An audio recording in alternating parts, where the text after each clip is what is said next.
My name is Herb Kim. I'm the founder and director of something called the Thinking Digital Conference, as well as some other things that I do, which we luckily had Maggie speak at last year, and she, of course, did a wonderful job.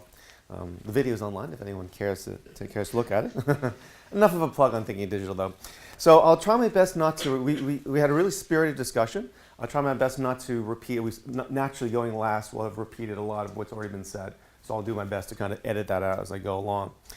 Don't worry about repeating stuff, that's fine. Right, okay, all right. Well, if you have a half an hour, then no problem at all. So I think one of the big themes that came out of our discussion was that this sense that we're undergoing, for a lot of people in the room who've been in IT, it seems like this revolution has been happening forever. But that this sense that actually we're still at the beginning of something really big, and that digital is the thing that's big. The big thing that's happening with digital or IT or whatever you want to call it is that it's breaking out of the IT box. It used to be this thing over there that companies and organizations would say, you over there, you go deal with digital for us, or you deal with IT for us, right?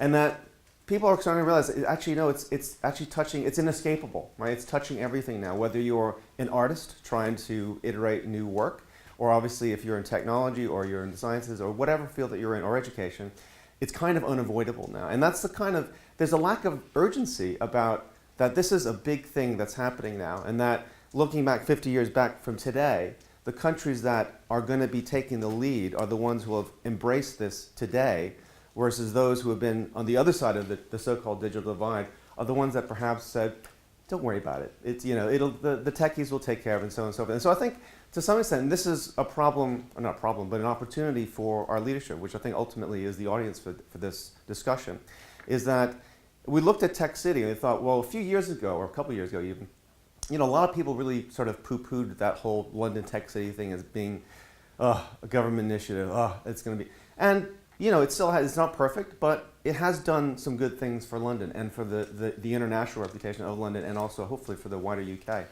And so I think it's a great example of if our leadership can step forward and build, if you will, a coalition of other leaders to say, this is a really important thing and a great opportunity or a big threat that we need to take seriously today. And so I think that was probably one of the big things, and that would make everything else so much easier if people actually thought at a societal level, we really have to take this opportunity / threat seriously, and it helps if your leaders start with that. So that was one big theme. I think another one was around taking from that is the demystification of tech, right? And that's for students, but it's also for parents and for teachers as well, which is that this is one of the curses that you're the teacher, particularly actually if you're an IT teacher, is a sense that you are the expert of all things IT. And that's simply just not true, because even people who are experts in a particular field of IT quickly become non-experts if they don't continue to invest in everything. The field is moving so quickly. So that was another big theme, is that how do we go about this demystification process? And into that was also particularly with regard to education, is moving the teaching of education away from teaching IT, because as if IT was a static thing like history lessons that just stayed IT and then it doesn't change. It changes all the time, as we all know. So how do we move teaching of IT from teaching to facilitation or coaching? And this is really where you again bring in industry, right? Because the great thing about industry, it has this constant series of changing problems all the time, right?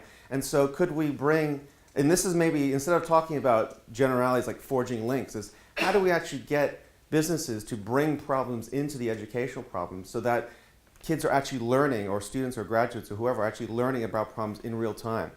And there was a concept that was brought up about student as producer, whereas today the student if you will, gets given a course of problems and things to study into. But they're kind of already learning about the past, whereas there's an opportunity for actually students, by interacting with these real-time problems, they can actually add to the body of research by directly hacking these problems and then documenting the results, and then thereby adding to the expertise that we've got, sort of thing. So again, another fundamental way that we can think about changing how we move. On the issue of apprentices, this is someone who's talked about before, but I guess the phrase that we came up with is that we need the Google of National Apprentice Portal. So something that's really simple to use, and that's something that everyone knows. If I want an apprenticeship, I go here, and if I want to get an apprentice, I go here, and then when they meet there, it's actually easy and clear as to what you do.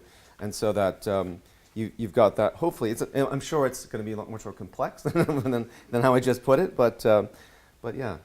So I think there were a couple more points but I think they largely repeat. Have I missed anything significant that anyone from there? Is that okay? So, anyways, that was table 5.